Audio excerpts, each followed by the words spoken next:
Wow, it's been a while since we've seen Johnny Miller. It certainly has. It feels like yesterday. It does. It does. But that's been an interesting start to the year to get us all this way here, Darren.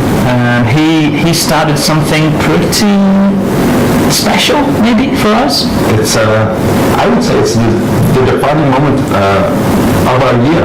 That was an excellent PD session to start the year off. Yeah. It introduced a whole host of ideas that, upon reflection, that we really grasped and ran with, and that the kids embraced and did well with and flourished doing. I'm pretty happy and content as I sit here and think back about the progress the kids have made. So specifically, you're talking about our Agile-based class that we're running with Grade 8, our 21st Century Skills class. Absolutely. Yeah. It's interesting going back to that, actually, and thinking about 21st Century Skills, because I think when we introduced this idea to Grade 8 back in August, maybe they were a little bit surprised and confused about what 21st century skills means, and maybe we were as well, I'm not sure. I think the first time kind of reflected our understanding of the direction at that time. Sure. And I remember having a conversation earlier in the year with Matt Russell about 21st century skills, and he kind of helped shape my idea of what it was all about, because I was always very tech-centered whenever I thought of 21st century skills. That was really my focus, and it's not the right focus to have. And just talking with guys like yourself and Matt, it became very clear to me that we're thinking about teamwork. Another word for that, of course, is collaboration. It's a word that we hear all the time. And we're giving students opportunity to solve problems in teams and to be creative with that problem solving and to take risks as they're solving problems so that they're not worried about failing. In fact, ultimately the argument is that there can be no failing. I couldn't agree with you more. As long as there is trying, there is no failing. And as you said something that really struck a chord with me in terms of taking risks. Because again, I think the kids kind of reflected our understanding of what 21st century skills were at the beginning. And that is tech and video and manipulation of some sort of image in a way that hasn't been done before and some cool software. But I think the kids have bought into the idea of collaboration, time management, and public speaking, and teamwork as the gist of what this class represents. I could not agree more. Yeah, and in terms of risk-taking specifically, I'm most proud of that. I'm most proud of how the kids responded after having been put in a situation where they were asked to step beyond the limits of their comfort zone. Absolutely. They embraced the idea, as any kid would, I would imagine. At first, I remember Tommy specifically hiding in the bathroom and crying. Literally hiding in the bathroom and crying. Door locked. This was before the little slice off the bottom was there, so you couldn't even see his feet hanging down.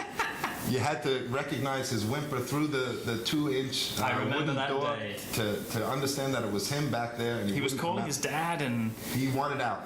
Yeah. He didn't. Sure. He didn't understand. It was unfamiliar to him. It was something he hadn't done before, and it wasn't something necessarily that he believed he could do. Sure. He had no confidence in any kind of success that could come out of what this class was offering him. Absolutely. And he was the one in the bathroom crying, but I don't feel as though he was the only one confused and upset by the current situation at that time. Sure, I agree. They were forced outside their comfort zone, and they freaked out a little bit to start.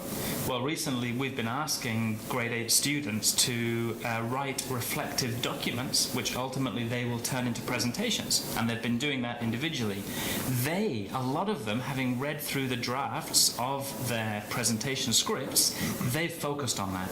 They've looked back to the beginning of Term 1 and talked about the fear that they had about what they were trying to achieve in the course, because they didn't know what they were trying to achieve in the course, and also this focus on things like positive communication and teamwork. They had no idea what they were doing. Absolutely. And they felt, you get the impression from reading those drafts that a lot of them felt pretty useless. They didn't know where their place was. And I'm not sure if we as teachers really picked up on that enough way back in Term 1. I agree with you 100%. It was and thinking about my own state at the beginning of the year, maybe we were or at least I was lacking for direction as well. I wasn't exactly sure how to implement what we were trying to do, or we were winging it. Yeah. I would suggest. Yeah, and the kids hung in there. They really hung in there.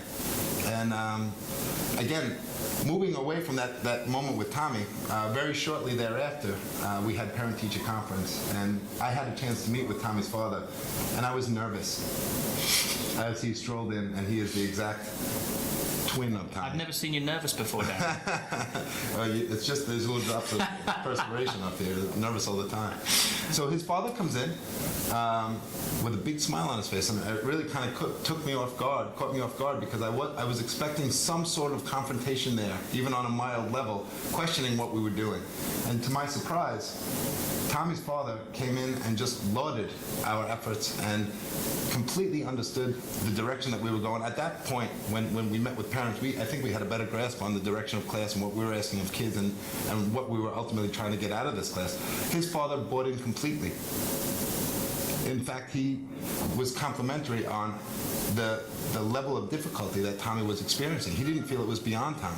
Right. And I really internalized that experience and thought to myself, yeah, we're on the right track here. We should be consistently pushing kids out of their comfort zone. Sure. We should make them strive to achieve more than they currently think they're available. Absolutely. And that to me, again, clued me in that we were on the right track, we were doing the right thing, and that we had the support of those parents, or at least Tommy's parent. Right. And that was enough to light my fuse and to keep us headed.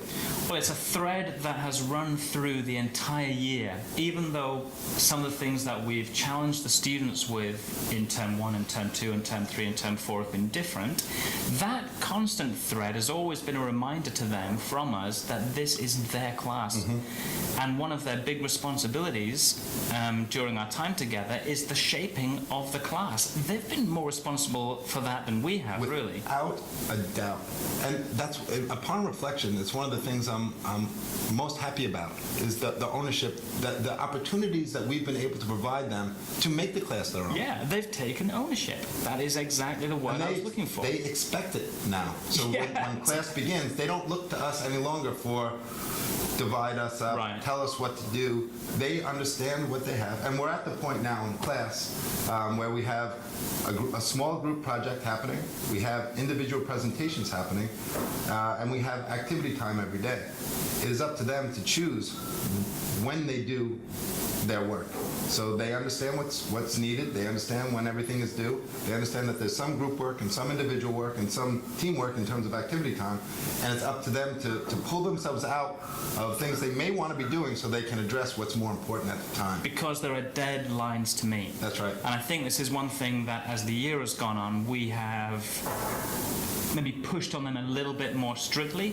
We went back to the idea of time boxing that Johnny Miller introduced to us during our Agile training. And I think at the beginning of the year, we didn't take that too seriously. And as the year went by, we started to understand, this is critical. Absolutely imperative. Yeah. You know, because it just drags on and on and on. All of a sudden, you're adrift in the sea and you don't know where land is again. Sure. You've been at this project for months and there's nothing to show for it. Yeah.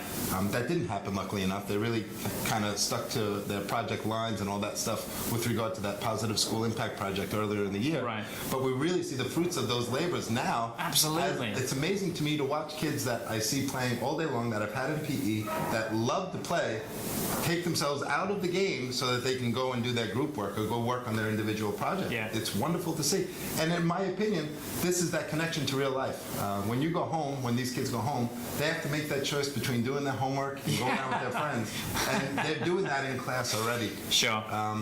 And that's a result of that Agile framework, where it's asked us to remove ourselves. And there's times where that's very difficult. There's times where I literally have to bite my tongue, or I'll go to you and be like, can you believe what's going on right now?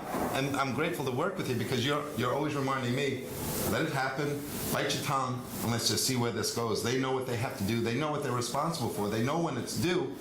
Let's just see what happens. They need to experience no doubt. The consequences for both their good and bad actions. Yeah. And there's 41 kids in that class. Yeah. So there's examples of both. Yeah. And I'm happy to say that as the year went on, I think there was one kid that didn't hand in the reflection. 40 out of 41 kids handed in that reflection. So they're on their tasks. They're doing what they need to be doing. And they're ultimately self-motivated at this point.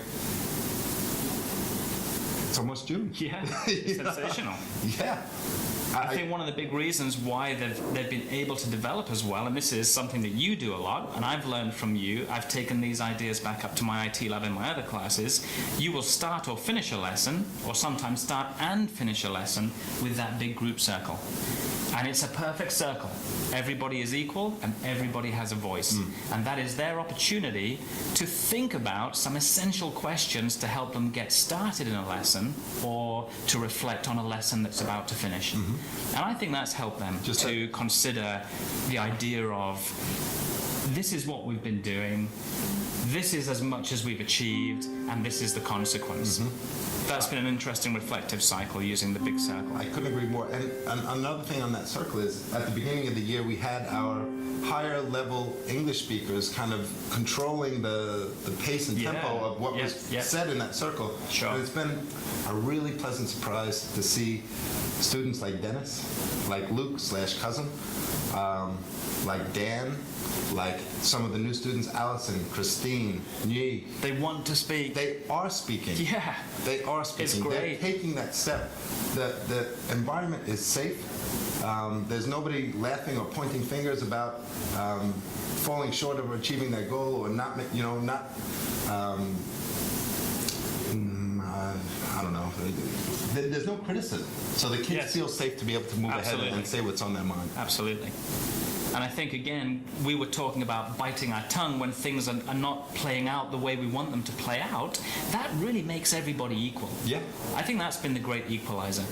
And when they sit in the circle and they've reflected on something, even the kids who we think are the strong kids have messed up from time to time. Absolutely. That has been an equalizer in the class. Absolutely. And that has allowed some of the so-called weaker kids or the not so confident kids to just to step out a bit. Absolutely. It's been fun. It really has been. Yeah. It really has been.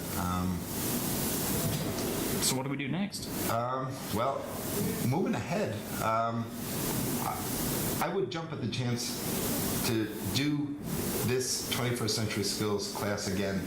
I think 8th grade is a wonderful year to do it. Me too. I think it's a great grade because they're getting ready for high school. And I think this is a nice transitional experience. And as you've said many times to them this year, and I have to agree with, they've taken great strides this year to become high schoolers. They've moved away from the middle school gel, and they're becoming high schoolers right before our eyes. And as their teacher, I'm really proud of them. I think they've done a fantastic job. Me too. I think we've done a fantastic job as well. Yes.